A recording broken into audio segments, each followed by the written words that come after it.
This is Anthropic's forthcoming model Mythos is so dangerous that Anthropic refused to release it publicly, though it did manage to leak it through a third-party vendor breach.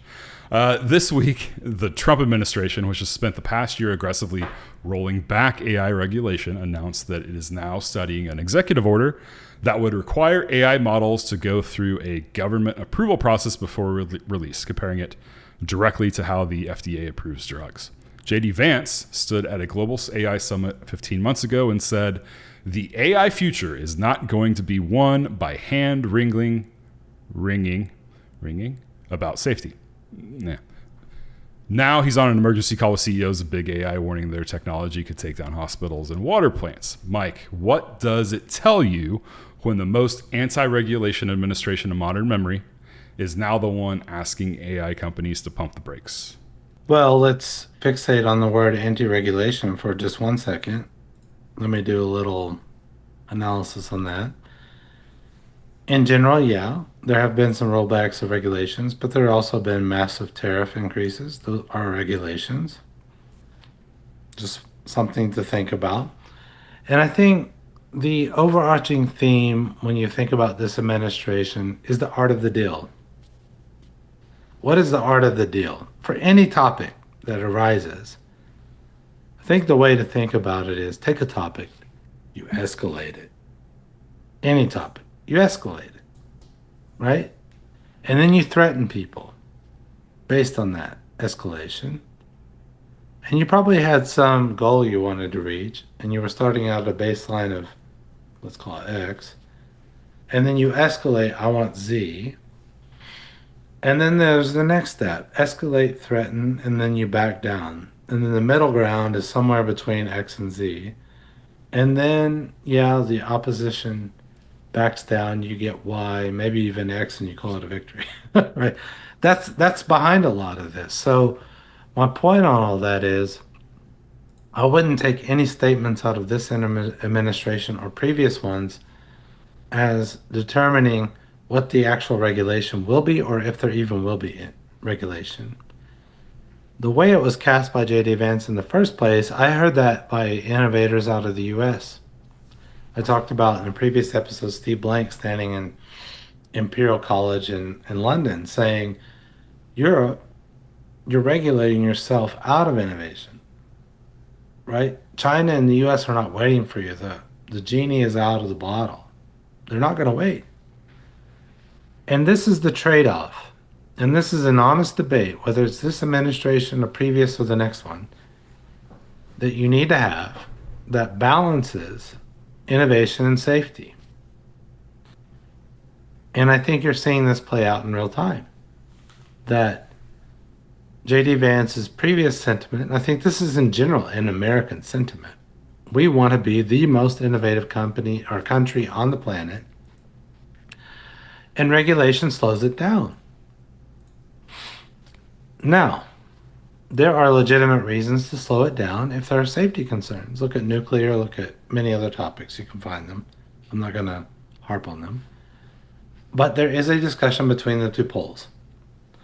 And it turns out that that discussion is playing out inside of the administration, right?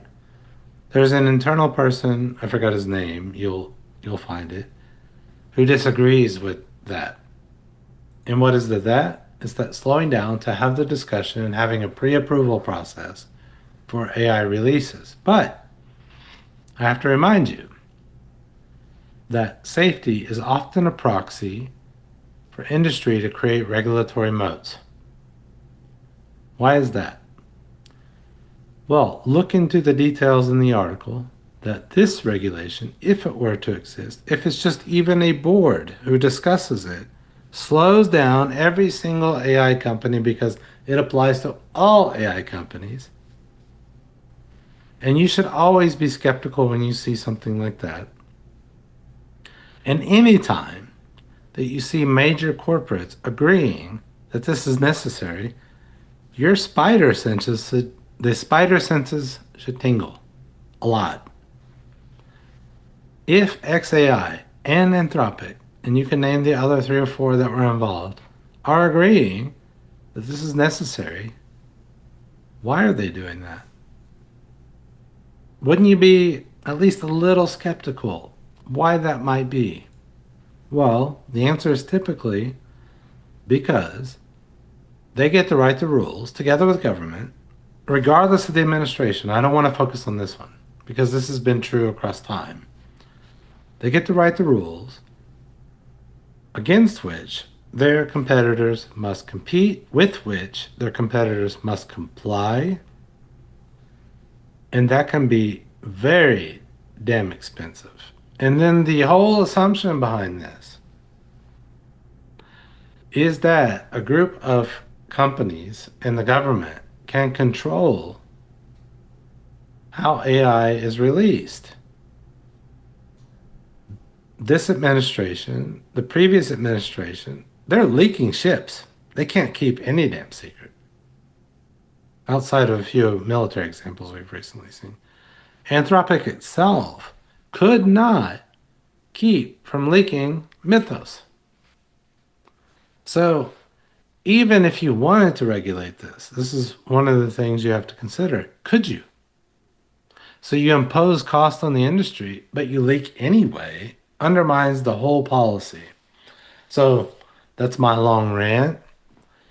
And if you were going to analyze it and think about the trade-offs of innovation and safety, you need to think through all of it, cynically and not. They're all legitimate angles to look at it, I think. There are legitimate safety issues. There are legitimate innovation issues. And the analogy given was the FDA. I think that's not a good analogy for many reasons. The FDA, for one thing, when you're investigating drugs, it is not on the same development cycle that AI is. It is not at the same speed. So that's one thing. So you can't possibly have the FDA or something similar in government regulating something that's on 3-month release cycles.